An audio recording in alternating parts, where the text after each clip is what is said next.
Don Howard, who has been doing great artwork around here. And people talk about the music scene a lot and the other things we have, but one of the reasons the bar gets raised high in arts around here is people like Don Howard who are so gifted at what they do.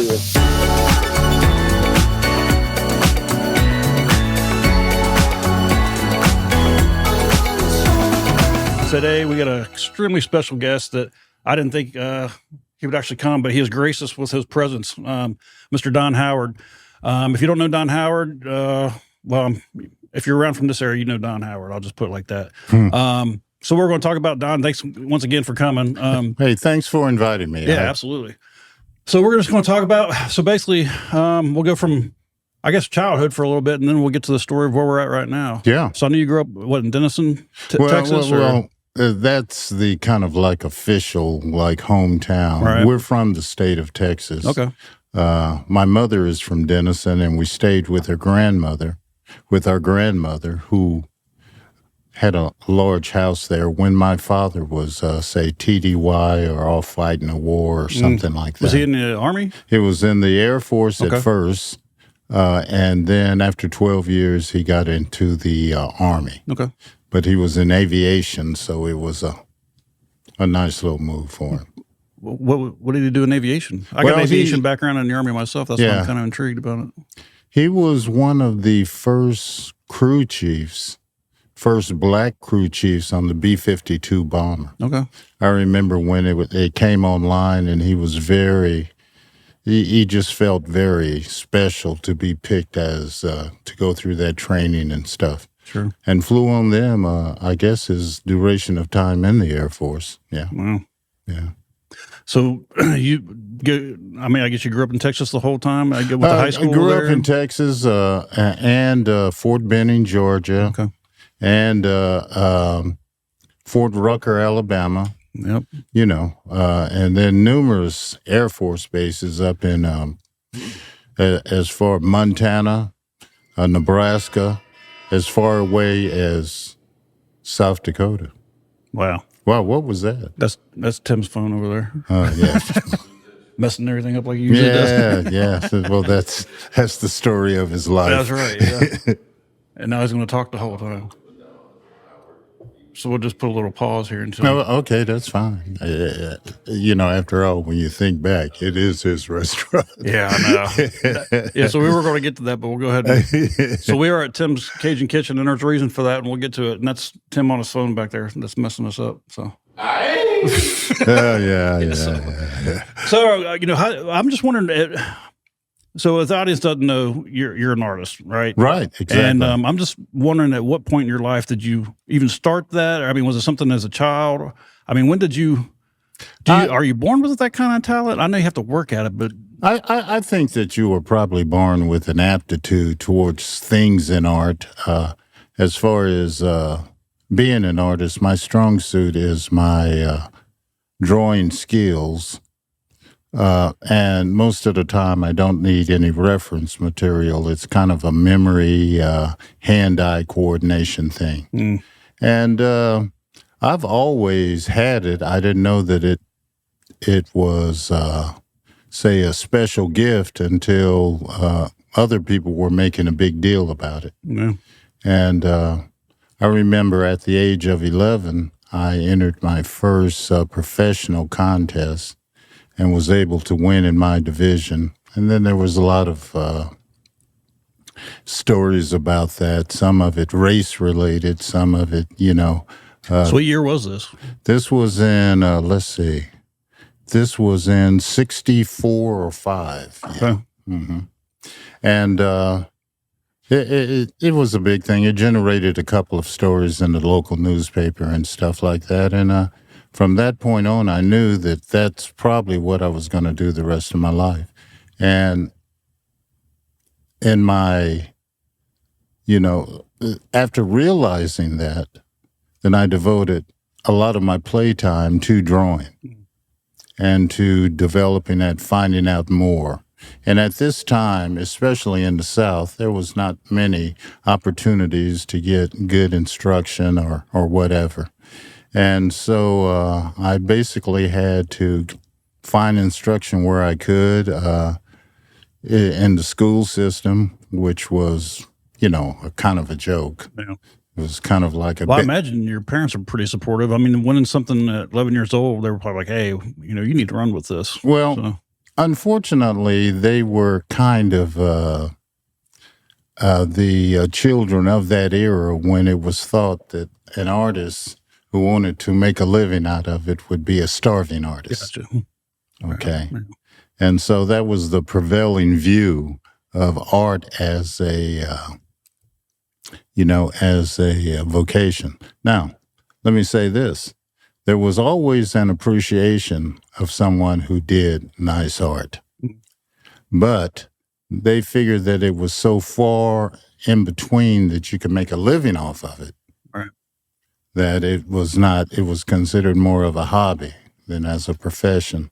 But I always thought that I could make a living out of it, So being 11 years old, kind of winning a contest and everything. Mm-hmm. So what, at that age, who were your influences that you like looked up to as far as, drawing and stuff like that? Yeah, well, basically like just about every other kid during that time, the artists that we learned about in school, the Da Vinci's, the Michelangelos, it was fine art and then, say in the 60s, they started talking about commercial art. Well, the commercial artist was the first time that you had art as a vocation, as something that you could do to make a living. And so we kind of leaned towards that. Most of the higher education had instructions in art school, graphic design, this kind of thing. But at that time, I had kind of made up my mind anyway and was just trying to find out where I was going to fit in that little thing, And, of course, Disney was the big name in town, So after you graduated high school, I know you went to college. Yeah, went to college at Hampton University in Virginia, played football and basketball and ran track 1 year, but I worked myself through college. Yeah. And a lot of times it was at the expense of getting my hand stepped on or, jamming a finger or something like that, Yeah. In my junior year, I said, this is directly opposed to what I'm trying to do and stuff like that. You can't sell on camera. Don's a pretty big guy. I mean, I'm 6'3", sometimes 6'4" if I've been sleeping for more than 24 hours. And you're probably what, about 6'7" or so? 6'8"? Real close to 6'7". Okay. When I was in college, I was 6'7" and played right around 245.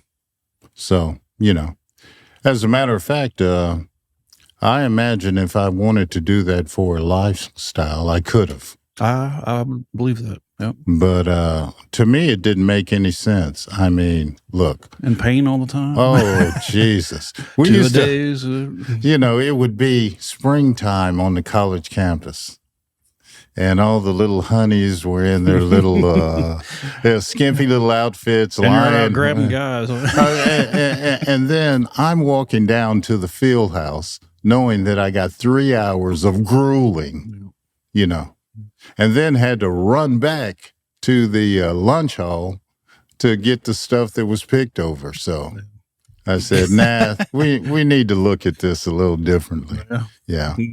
So junior year, after your junior year, was like, okay, I need to change after my junior year, I was able to go to school on a scholarship because I had great grades, And so it was an academic scholarship, and that finished out my senior year, and I was happy. It was the best year of my life. Yeah. And that gave me time to really get into my art instruction and also to enter a contest. Had you met your wife at this point? Yeah. No. Much further down the road? Yeah. Okay. When I got here about 30 years ago. Okay. So you said entering a contest. I think I know which contest you're talking about. Yeah. But I'll let you go ahead and. I had entered. Disney was offering a contest to. I guess it was for publicity, but also to get a staff there. They were about to open up Disney World, and you needed a group of artists down there, and plus at Walt Disney Studios in California, where they were taking on more and more projects. So I entered the contest. It was for for college seniors majoring in art, and was able to win in my category. And it's real interesting because. So you wouldn't. So they contact you. Yeah. Or was it by they call you, or I mean by mail? Yeah, say, hey, yeah. Well, you received the news basically from the college. Okay. And then when I did get a chance to talk to them, it was primarily by telephone, and that's an interesting story in itself because of the fact that I was a military dependent and had lived all over the country. I hadn't developed a particular accent. Sure. Okay. Yeah. Especially not black ghetto. Yeah. Well, I guess I was in the military too. And obviously my son grew up in the military, and I started off in just south of Cincinnati, Ohio, in Kentucky, and I think I had an accent, and then I get in the military and I hear all these different ones, and you start to lose it, and then you go back home like, why are you talking on different? Yeah, where you been? Yeah, right. Yeah. So you don't. When I understand what you're saying, when you bounce around that long, you really don't kind of. So it's a weird situation, and my whole family sounds like me. Yeah. So we were always kind of a peculiar family in the area because those Howards, there was a lot of us, and we integrated several schools in the South during my growing up. Yeah. We integrated schools in Texas. We were the first in Georgia at Fort Benning. And then in Ozark, Alabama, we were the second black family there. So it was a situation to where, we knew that there were going to be challenges every time we moved. And every 2 years we did move. Well, how do you think that it affected you growing up like that? I mean, was it something, I'm sure some places were harder than others. Yeah. Or some places really good. Yeah. It wasn't that big of a deal, or? Well, at that particular time, it was you were thrown in with a group of people, the other military kids on the base, and we used to have our own schools and all of that. Okay, which were the best schools in the area. Sure. And so after I went to finish junior high on the military base, you would generally go to a high school outside, the base. Yeah. And, every time it was an adjustment, but I had people who were along with me, the other military kids. Okay. I would think somebody with your intimidating size, did that help at all? Well, I didn't get into too many fights, and the fighting word wasn't thrown at me. I won't mention the word, Gotcha. But you can imagine. Yeah. Anything in front of my face or whatever. And, any time that there was a situation like that, because I played football too, I could, Yeah. But, there were some times and stuff like that. And, during that, it was like we were just thrown in the school with no real, say, backup from the military saying, hey, look, we're paying you X amount of dollars to educate our kids and stuff like that. And so if they come under any kind of problems, racially wise or whatever, then we'll have to look at other situations. Well, the funding of schools was of such and stuff like that they acquiesced to that. And in the general terms, there were bullies, but there weren't enough to where it becomes a part of the story. Sure. Okay. Yeah. So back to you entered the contest with Disney. Mm-hmm. So you said they contacted the college, and college told you. So was there any further conversations with?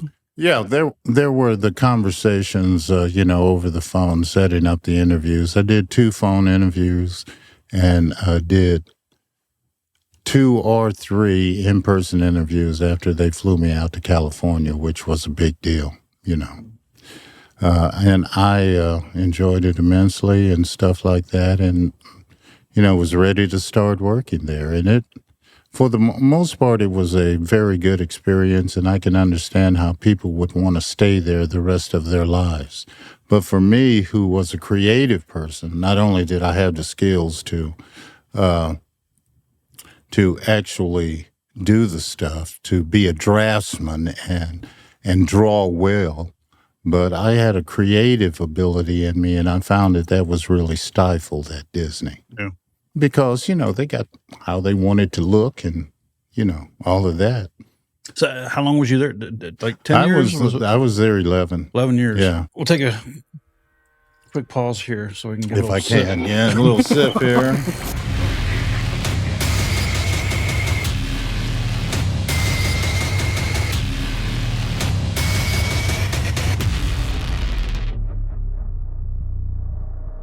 If you like Cajun cuisine and want an experience like no other, try Tim's Cajun Kitchen on Norton Lane. Tim's Cajun Kitchen is one of the longest running restaurants in Huntsville, Alabama, and for good reason. I myself have been to Tim's Cajun Kitchen several times throughout the years, and not once have I gotten anything that was short of fantastic. What are you waiting for? Try Tim's Cajun Kitchen today.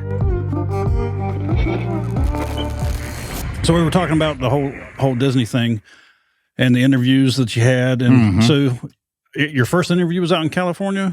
Well, yeah, I had 3 interviews out in California. Well, there are 2 things that I want to mention about the interview situation. Okay.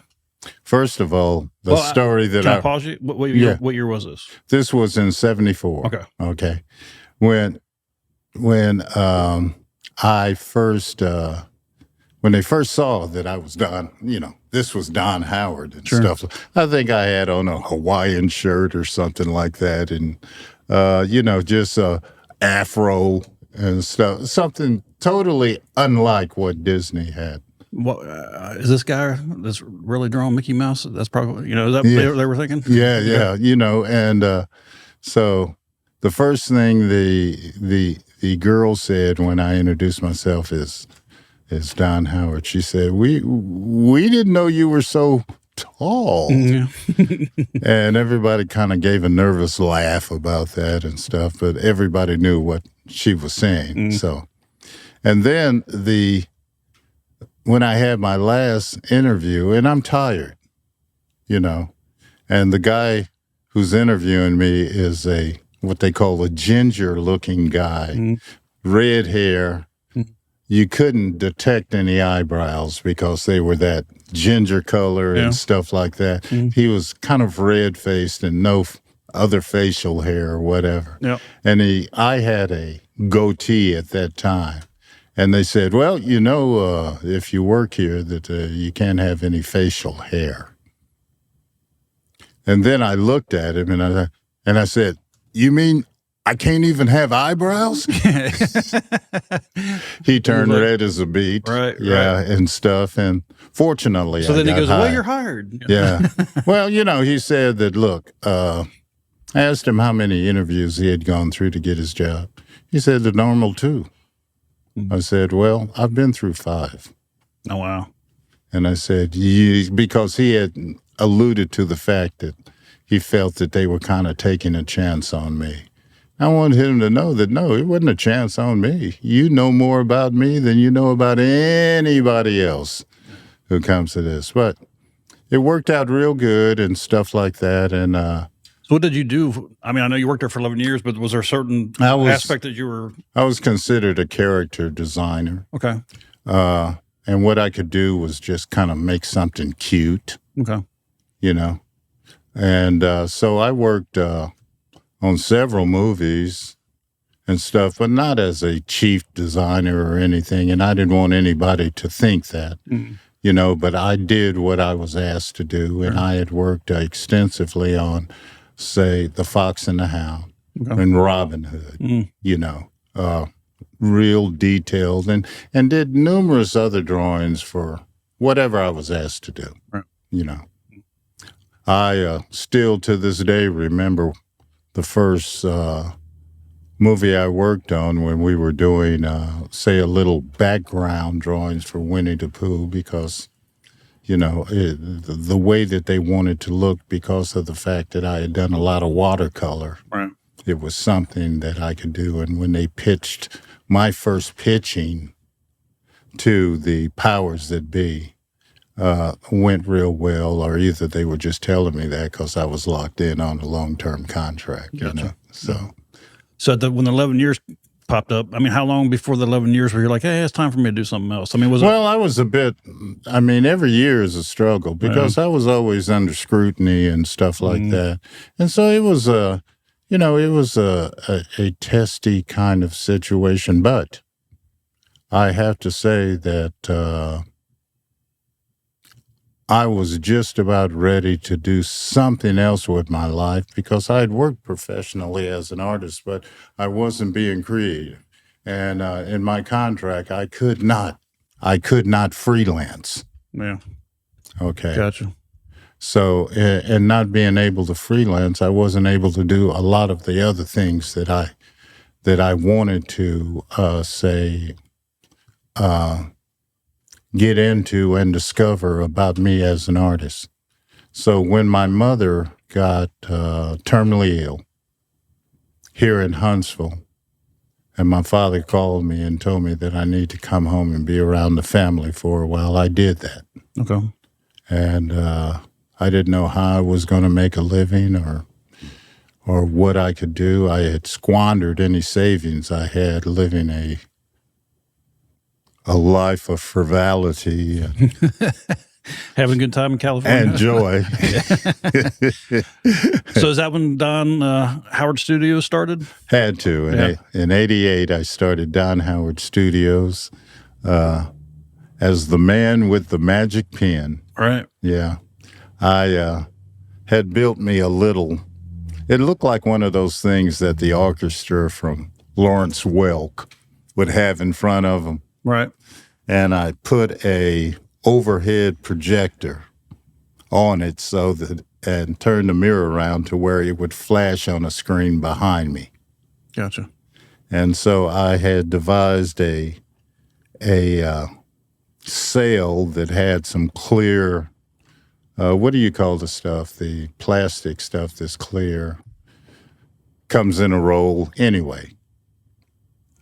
I was able to put some clear cellophane across the front of that, put it down, and then had a pen in which I could draw on that, and it would project it on the screen behind me. I don't know what you're talking about. Those old like the projectors. Overhead projectors. Yeah. So you like right on it, and you stick it in the shine. Okay. Right, Yep, and it would shine behind me on the screen. So I would have a screen about 4 foot behind me, a chair, and my little booth that I devised, and I think that I made just about $60,000-$70,000 off of that. Wow! I mean, over the seasons. But where would you be set up at your studio? Or some people? No. I would be booked. They would if you had a party. Gotcha. Okay. I would be there. Gotcha. Or you know, if it was a festival, they would book me to be there and stuff like that. And I did that while I was developing the studio part of my business. Gotcha. But for, I'd say about 5 years, I made all those personal appearances, and my eyes took a toll on my eyes because I was looking in light as bright as that. You know, after a while, I couldn't see, and I would just fake it. Right. I would ask them, "Hey, do you have a mustache?" Yeah. I could see basically and stuff. But anyway, it went over real good, and I would do as many as 100 sketches at a sitting. Wow. You know. Yeah. And it went real good, and I had gotten it up to where I was able to charge $150 an hour, 3 hours minimum. You know. Yeah. And if I worked over, you know, that there would be an additional $100 put on it. Yeah. Well, hey, man, I think that's well worth it. I mean, to have a talent like that I think it's pretty rare. Yeah. So, I mean, it's just like with anything. If you have a rare skill, it's a commodity. And, exactly. I mean, I'm surprised you didn't charge more, to be honest with you. Yeah. Well, you know, at the time, you got to understand, it's what the market will bear. Sure. Now, I was competing with a guy who plays a guitar. Mm-hmm. You know, or a small band. Right. all right, as far as bookings, because we all came out at that $500-600 level. Gotcha. And so, I was just really, really happy to get it at the time because, I'm here I'm in business. I'm in an industrial technological center. And yet here I am doing sketches and can make a living off of it. Yeah. And who was the big computer company that used to have a big gala here every year? Internet. Not Internet. IBM? No, not IBM. Yeah, so I just moved here in like 2012. So Okay. It's been long since gone. But they used to bring in people from all over the country. And they used to come here. And anyway, I made a lot of money off of them on the parties and stuff like that. It was nothing unusual for me during the time that they had that to make, say, $1,200 a day, Yeah. And it was, you knew that it wouldn't last, but you grabbed it while you could. Sure. The only thing is that making a personal appearance made it to where it would take me a day to recover from it. It's a lot of stress getting a likeness for people who are standing in line for a couple of hours, just to have a drawing done in 3 or 4 minutes. Yeah. So at some point, if you're wondering why we're sitting right here in this corner, if you look around the walls, all this art here is actually from Don. But a lot of this stuff inside here, and along with some of your work, is going to be shown on this podcast. So how did you and Tim hook up? I mean, I can't imagine how many hours this is. Not just this room, but that room over there. How did that relationship start? It's kind of strange, and to this point, I don't know why I'm here now. Okay, but we started. There was a guy who was Tim was going to have some T-shirts done by this place. I guess it's Peak or whatever the place that this guy worked for, and I had done a logo for Tim, his first logo. I had done that, and it came over here for lunch a couple of times. And to me, it was just so rustic and unusual, yet so friendly. And, the food was like what I grew up in Eastern Texas, in a sense, And so we just kind of hooked up, and I started doing more and more. I don't know how he convinced me to do this. Well, where did we start at? I mean, we started out there.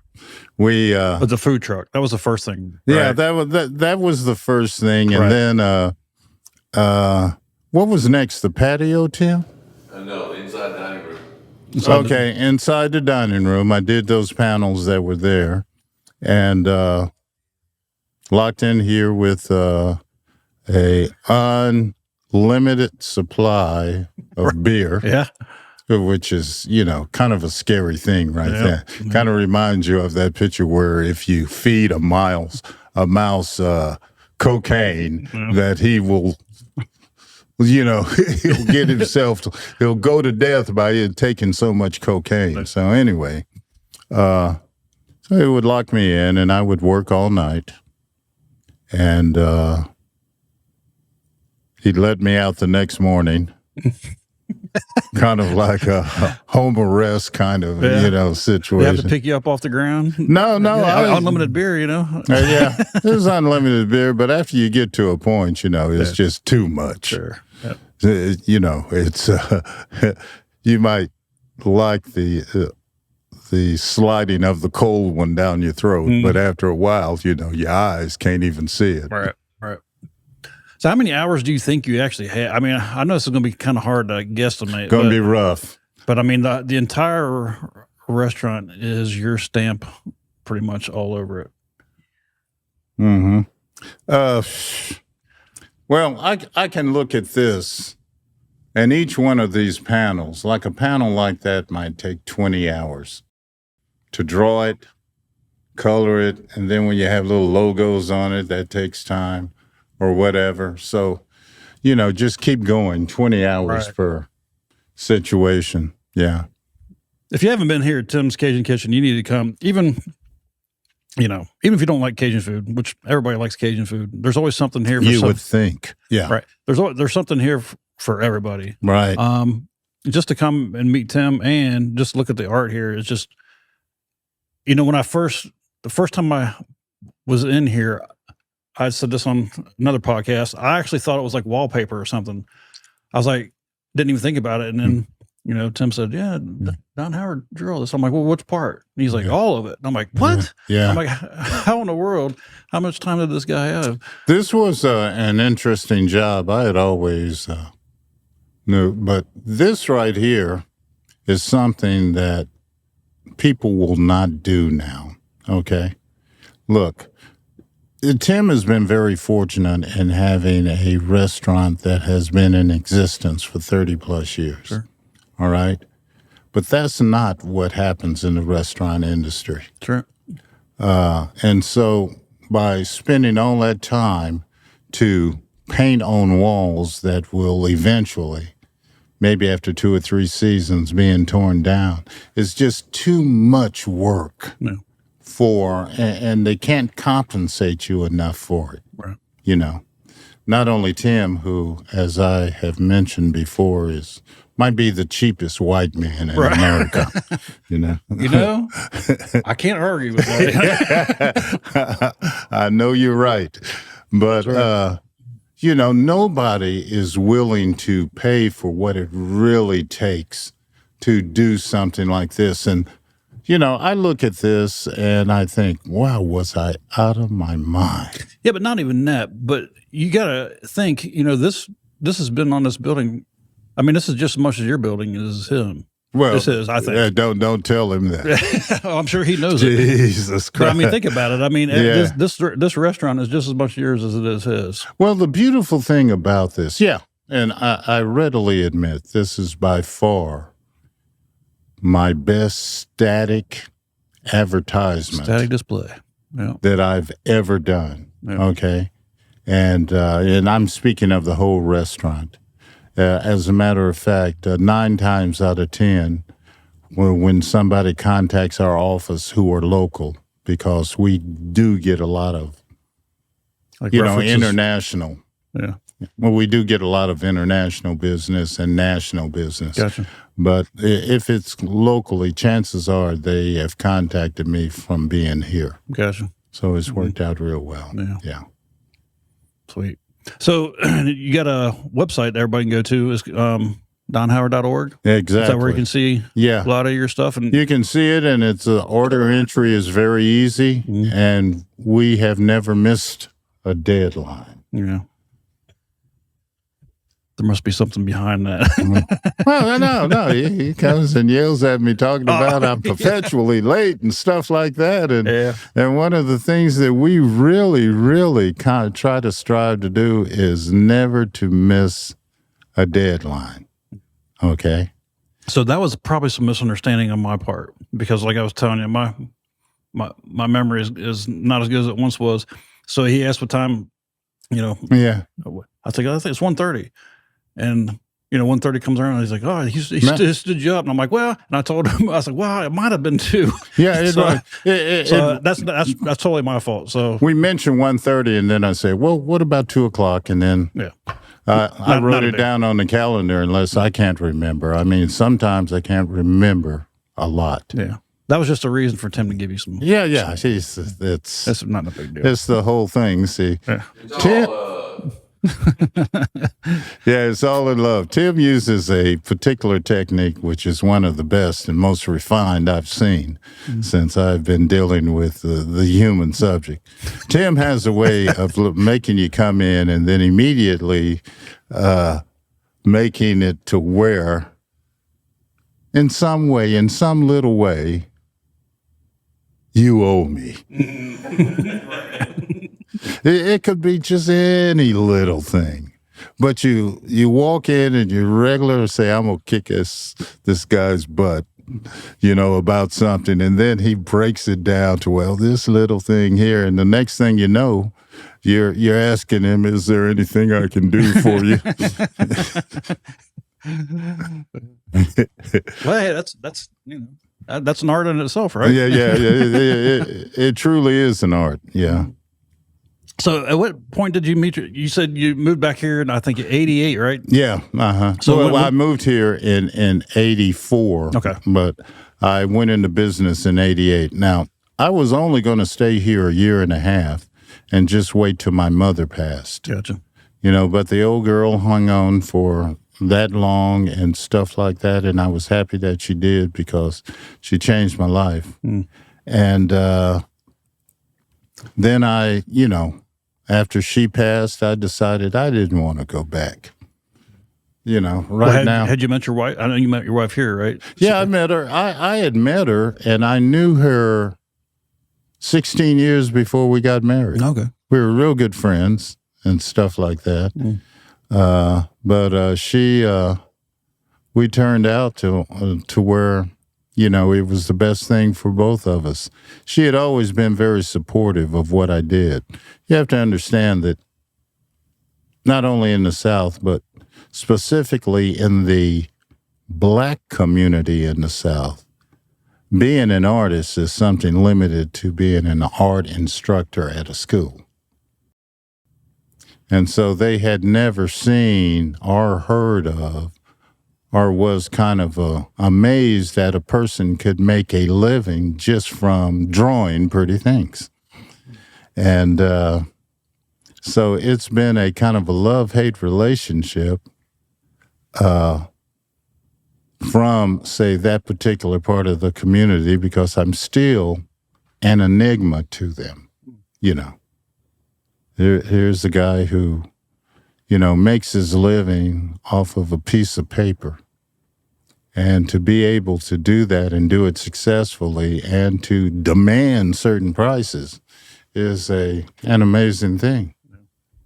It's kind of like selling Cajun food. Right.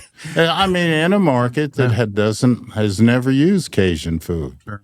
There's all kinds of little. I think he was probably the first one here in this area. Yeah, right? Absolutely. Yeah. There's all kind of myths that go along with it and stuff like that. Are they feeding us possum? Yeah, possum or a bullfrog. Etouffee. Etouffee, that stand for frog? It ain't even in English. What kind of food is this? I guess that's a good thing in Huntsville. It's so diverse here. Some people might have known what that was. They're like, hey, let's go try this out. Maybe the word spread. So. Well, especially when they refer to crawfish as bugs. Yeah. Right. Wow, what's happening? Mud bugs. That's funny. So, so you met so you said you knew her for 16 years prior to getting married, but did you meet her here? Or? Yeah, I met her here. She's from Selma. Gotcha. As a matter of fact, she was, I'm not sure. I've never really gotten the story straight because she probably doesn't want to tell it in front of her mother because she'd get in trouble. But, the Edmund Pettus Bridge in Selma is... not too far from where they lived. And, she was in high school then, so she might have skipped to go down to the bridge. Sure. I mean, because that's what the young Black students were doing then, and so she doesn't have any knots on her head or anything like that, so I don't think that she was in the skirmish. Yeah. But to see that go down in front of you had to affect your life in some way. Yeah. And her older brother had moved up here, and the rest of the family followed him to A&M, Drake, the Arsenal, this kind of thing. And I met her when she was working for Martin Thiokol as a person who put together proposals. Okay. Yeah. So she's always been very smart and stuff. And that's a lot of work. Oh, yeah. Well, my business wouldn't be what it is today if it wasn't for Dorothy, who definitely is the administrative leadership. It frees me up to be what I've always wanted to be, creative. And I thank God for that. So being from, as much as you've moved throughout your whole entire life, I don't want to harp on this too much unless you want to, how deep you, I'll leave that up to you, how Yeah. deep you want to go into it. But dealing with the race relations being all over the country like you were, Yeah. from, where you grew up until now, Hmm. I mean, I would assume it's a lot better now. Well, it's how much more change do you think that we need to have as a country to be where you think things are? yeah. I don't want to say equal because No, we just have to be exposed to each other and try to walk a mile in this person's shoes and stuff like that. Look, on Earth, on planet Earth, there are so many different segments of people. There are whites, there are blacks, there are Indians, there are Chinese, there are all of this. And then they all get into their little, into their communities and stuff like that. And what is right for them is right for them. What is right for Americans is right for Americans. What we need to do is just take a chill pill, and realize that everybody has the right to enjoy this good earth and whatever. And their way, although peculiar to ours and to yours, may not be wrong. It's just different, And there have been a lot of situations to where me and my family have been thrust into situations where the norm was different from what we were accustomed to. I can remember as far back as when I was in elementary school in South Dakota, and our house was right kind of downtown. And I remember one afternoon I was walking downtown, and this lady rushed up to me, and I was a little boy then, and she kind of said, son, let me say something to you. Let me ask you something. And I said, yes, ma'am. He said, are you a Negro? And I said, yes, ma'am, I am. And she yells out, Ethel, I told you he wasn't an Injun. So it's being exposed to it. Yeah. And I was the first time that she had actually seen a black person in the flesh. Wow. Things are getting better because television is portraying us in more of an accurate thing. I agree 100%. Yeah. Before we were either gangsters or step and fetch it, one of the two. You know what I mean? Well, I don't think things are as bad as the media portrays. I don't think so. They're not nearly as bad as what the media portrays, because most of the time it was from relationships between people is because of personal contact. You know what I mean? The ignorance when it comes in knowing anything about race relations is the fact that you don't know nothing. Sure. And you've got to know that these are just human beings too, who are trying to live, trying to live in life, whatever. And I think that if the American public would go ahead and realize and accept the fact that there have been some benefits from having a segment of people in this country who have a different perspective. Oh, absolutely. I mean, that's what America is, There are diversity, some right? big benefits from having that diversity. Sure. Look, we've always said as Americans, we're a melting pot. We have, immigrants, a nation of immigrants or whatever, and we have achieved this greatness because of the diversity. Whereas other countries like Japan comes to mind, Germany comes to mind, or whatever, even China, to where they're basically carbon copies of each other, right. Then they say that we're superior because we all think alike. Well, we've got to hold it up to see who's right. I believe we're right because I'm in America. Mm-hmm. You know what I mean? And I love this country. My family has always served this country in the capacity of military service, or anything else, public service or whatever. So we just need to get over it because, look, the world doesn't care. They don't care. And they look at me as an American just like they look at you. Absolutely. Yeah. Yeah. I mean, I've been all over this world, and Yeah. As nice it is to visit some of them places, Mm-hmm. and I've had some beautiful places. Mm-hmm. It's always Want to get back. want to get back. It's always better when you come back here. Yeah, that's right. So, That's right. is there anything that we have not talked about that you want to bring up? Well, I want to kind of talk about what I'm doing now, if Absolutely. I may. Oh yeah. Absolutely. About a year ago, we cut back on the amount of orders that we were taking internationally, nationally, whatever, because I would never be able to get from under that. I mean, the demand of the public has been that, a demand. So that's a question I want to bring up real quick, if you don't mind. So you're a one-man show. You don't have a team back there that's doing all this stuff and sending out the orders. No. Right. Okay. I tried that at first. Right.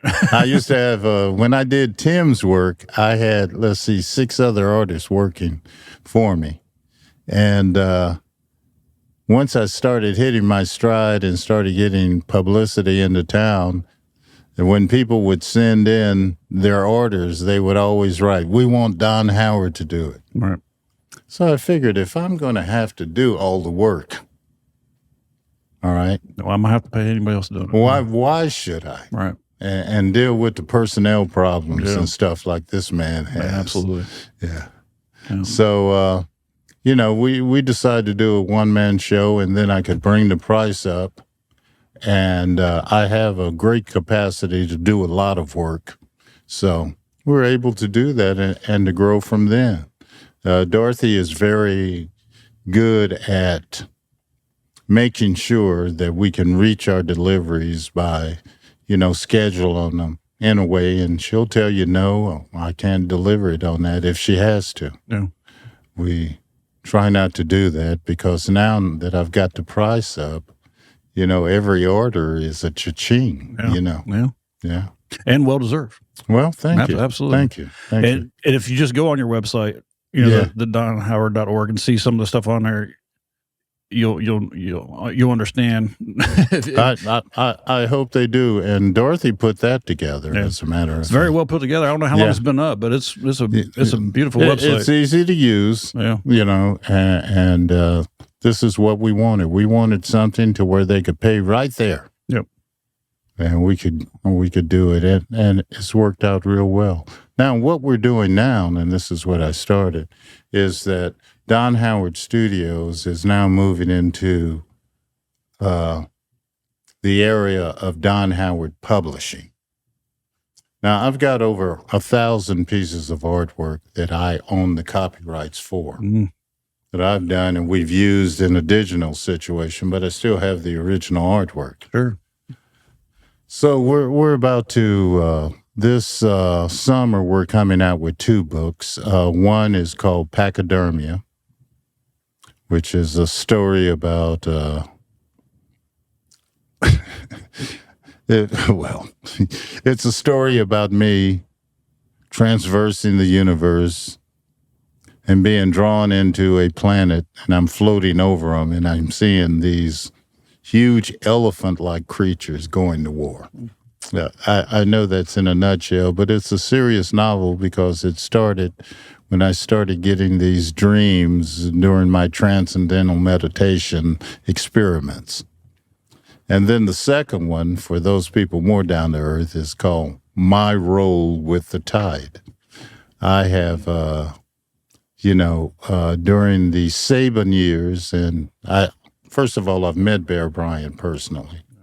Okay. Shook hands with him when I was a high school senior, and he was recruiting me and Wilbur Jackson. And the second one was, that's the second one, My Role with the Tide, and it'll be out in the summer.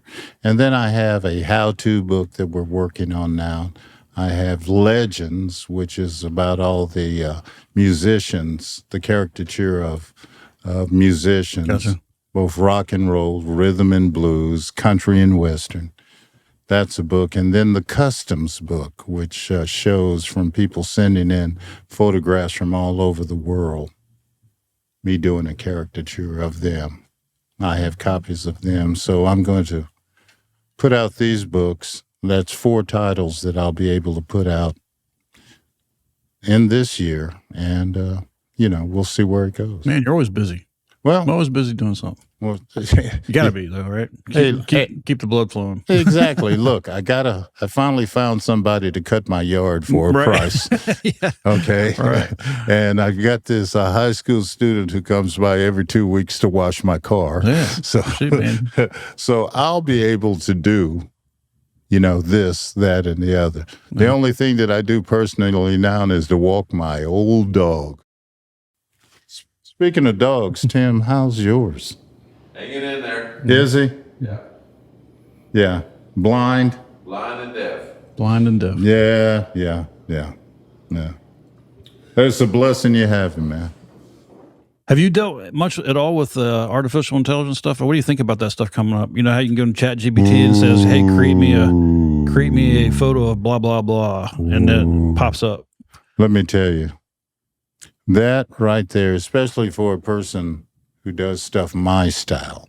Well, in creating, Creating it and the craftsmanship of doing it to where it almost reaches a level of realism. yeah. When you have stuff like that, the AI is the one who's going to kick me in the butt, Yeah.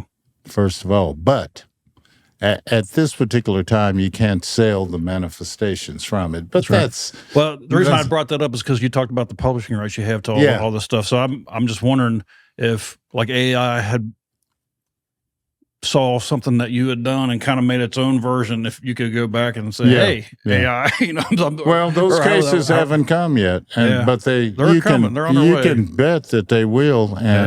And what's going to happen from the artist will lose because people will look at AI as nothing more than an airbrush, meaning that it's just another tool that put in the hands of an artist will do better. But I'm at the end of my road right now. I'm in my 70s, and I don't want to learn new techniques or whatever, and I have to go with what has been popular for me for some time. Now, there will be some kind of delineation between what people say, well, this is hand done.